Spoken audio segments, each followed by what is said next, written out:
प्रेम पत्र राधा स्वामी भाग छठा वचन पहला। पिछले वक्तों में जीवों का उद्धार बावजूद तप और जप वगैरह के नहीं हुआ। अब राधा स्वामी दयाल अति दया करके थोड़ी प्रीत उनके चरणों में लाने से सहज में उद्धार फरमाते हैं। बड़भागी जीव उनसे या संत सद्गुरु या उनके प्रेमी जन से किसी न किसी किस्म का नाता प्रीत का जोड़ते हैं और अभागी जीव उनके भक्त जन से विरोध या उनकी निंदा करते हैं। पिछले वक्तों में लोग बहुत मेहनत और काष्ठा बाहरमुखी परमार्थी कामों में अपने तन मन पर धारण करते थे, लेकिन फिर भी सच्चा उद्धार किसी का नहीं हुआ। यानी माया के घेर के पार कोई नहीं गया। कोई जप यानी नाम के जुबानी और श्वासा के स्मरण में अटके रहे और कोई तप यानी अनेक तरह की काष्ठा देह पर सहते रहे, जैसे पंच अग्नि तपना, जल शयन करना,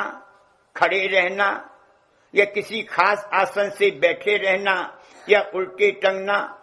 या मौन धारण करना और कोई धोती नेति और बस्ती क्रिया यानी स्थूल शरीर के अंदर की सफाई रखने में पछते रहे। पर ये सफाई ज्यों की त्यों मुमकिन न थी। यानी 24 घंटे में फिर बरस दूर मलमूत्र इंद्रिय द्वारों में भर जाता है। सिवाय इसके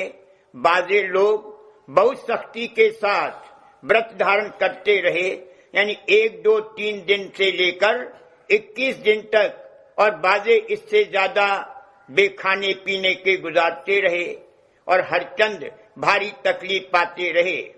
बल्कि कहीं कहीं मौत भी हो गई, पर फिर भी इन कामों से बाज न आए और आइंदा के जन्म में सुख स्थान के प्राप्ति की आशा पर ये कार्रवाई करते रहे। खुलासा यह है कि जो कुछ ऊपर लिखा गया उससे भी ज्यादा तकलीफ के काम, जैसे दंडाती परिक्रमा और हमेशा नंगे बदन रहना और धूप और मेह और सर्दी की बर्दाश्त करना वगैरह वगैरह लोगों ने इख्तियार किए, पर सच्चे मालिक का भेद और पता उनको न मिला और न उसके धाम में पहुंचने की जरूरत उनको मालूम पड़ी। अष्टांग योग की, जो कि एक मुश्किल अभ्यास प्राणों के साधन का है, बहुत महिमा पिछले योगेश्वरों और अवतारों ने करी, बल्कि उसी को एक खास साधन ब्रह्म पद की प्राप्ति के वास्ते करार दिया। मगर ये साधन ऐसा कठिन था कि सिवाय बिरले ईश्वर कोटि मनुष्यों के और किसी से दुरुस्त और पूरा न बना, और इस वास्ते सबके सब नीचे के देश में रहे और ब्रह्म पद तक न पहुंच सके। ऐसी हालत जीवों की देखकर कुल मालिक राधा स्वामी दयाल ने अति दया करके संत सद्गुरु रूप धारण किया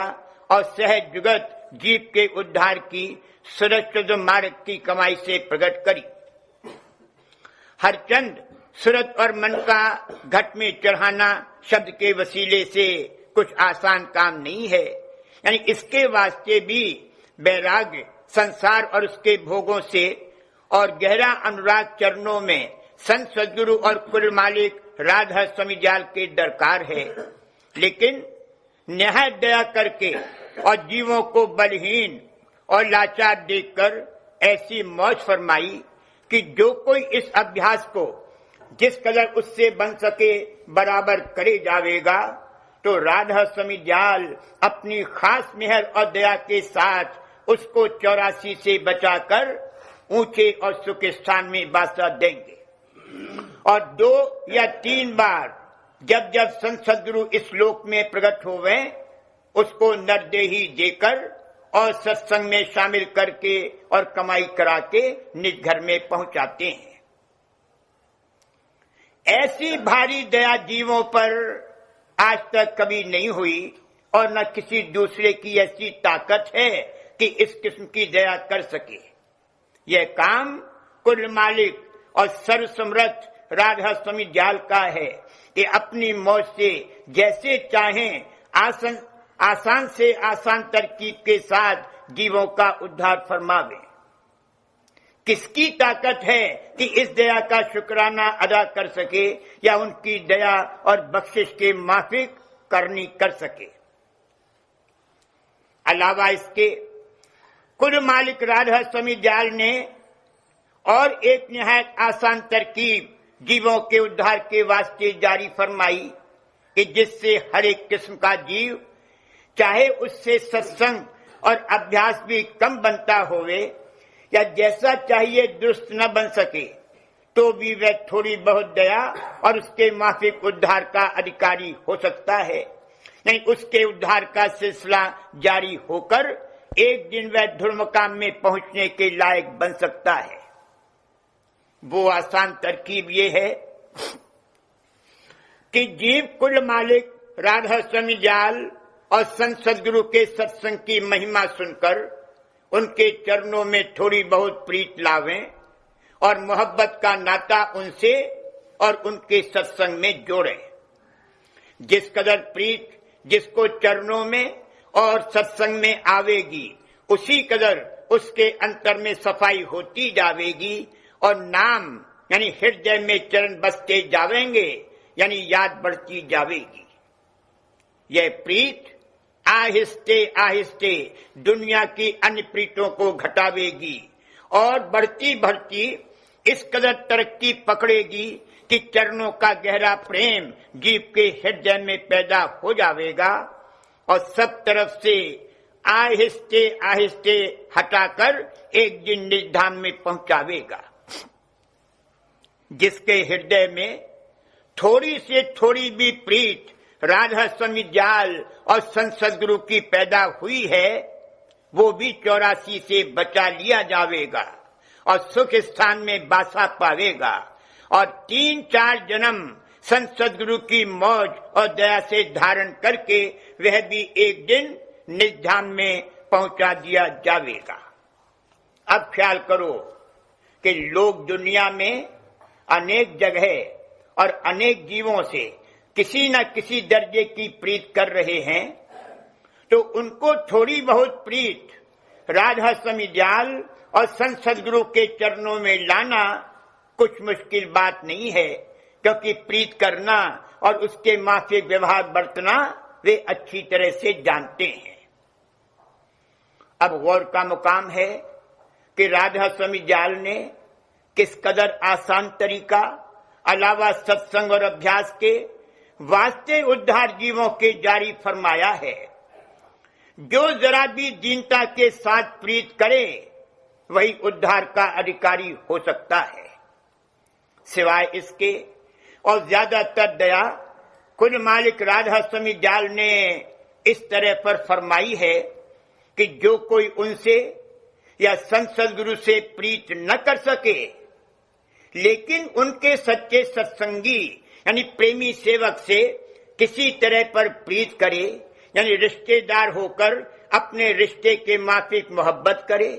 या उसकी भक्ति देखकर परमार्थी प्रीत करे